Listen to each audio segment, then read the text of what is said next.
Jesus deixou uma advertência quanto aos últimos dias também, porque surgirão falsos cristos e falsos profetas, operando grandes sinais e prodígios, para enganar, se possível, os próprios eleitos. Mateus capítulo 24 e o verso 24.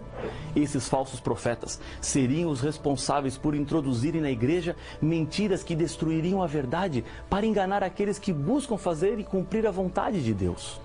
Mas a Bíblia nos dá algumas chaves para sabermos se o profeta é de Deus ou não é. Uma dessas chaves está em Isaías capítulo 8, versos 19 e 20.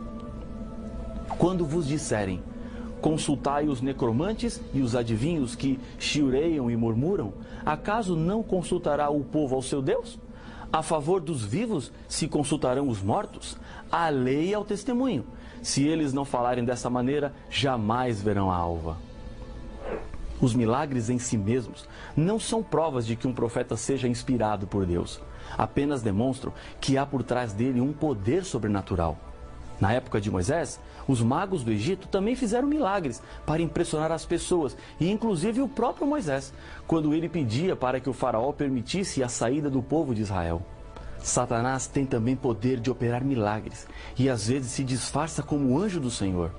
Se todos os ensinos desse profeta não estiverem em harmonia com a Bíblia, ele é um impostor. A Bíblia nos apresenta diversas características do verdadeiro profeta. Primeiro, suas profecias quanto ao futuro se cumprem completamente, segundo Jeremias capítulo 28 e o verso 9. Segundo, ele não induz o povo a afastar-se de Deus, conforme Deuteronômio capítulo 13, versos 13, 14 e 15. Terceiro, fala o que Deus lhe pediu para falar e não o que ele quer dizer, conforme Jeremias, capítulo 14, verso 14. Quarto, fala guiado pelo Espírito Santo, conforme 2 Pedro, capítulo 1, verso 21.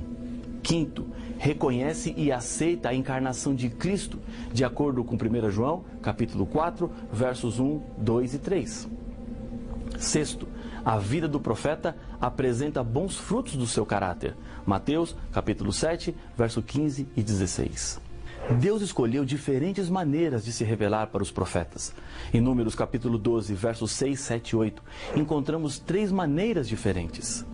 Então disse, ouvi agora as minhas palavras. Se entre vós há profeta, eu, o Senhor, em visão a ele me faço conhecer ou falo com ele em sonhos. Não é assim com o meu servo Moisés, que é fiel em toda a minha casa? Boca a boca falo com ele, claramente e não por enigmas, pois ele vê a forma do Senhor. Como, pois, não temestes falar contra o meu servo, contra Moisés? A Bíblia descreve alguns aspectos físicos dos profetas, enquanto eles estavam em visão. Veja, por exemplo, Daniel. Daniel perdeu as forças físicas. Diz a Bíblia em Daniel capítulo 10, verso 8. Depois, Daniel recebeu forças físicas sobrenaturais. Daniel capítulo 10, verso 18 e 19. Daniel ficou sem fôlego. Diz Daniel capítulo 10, verso 17. Ficou sem falar. Daniel capítulo 10, verso 16. Inconsciente quanto àquilo que acontecia ao seu redor. Daniel capítulo 10, versos 5 ao 8. O profeta podia ter também seus olhos mantidos abertos durante a visão, segundo Números 24 e o verso 4. Paulo apresentou para a igreja de Tessalônica 3 conselhos com relação às profecias.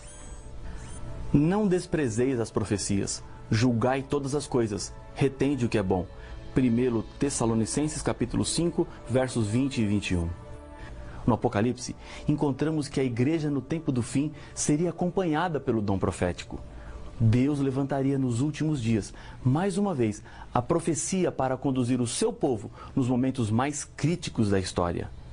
Um profeta jamais pode dizer algo diferente ou contrário ao profeta que veio antes dele. Essa é uma característica importante do profeta de Deus.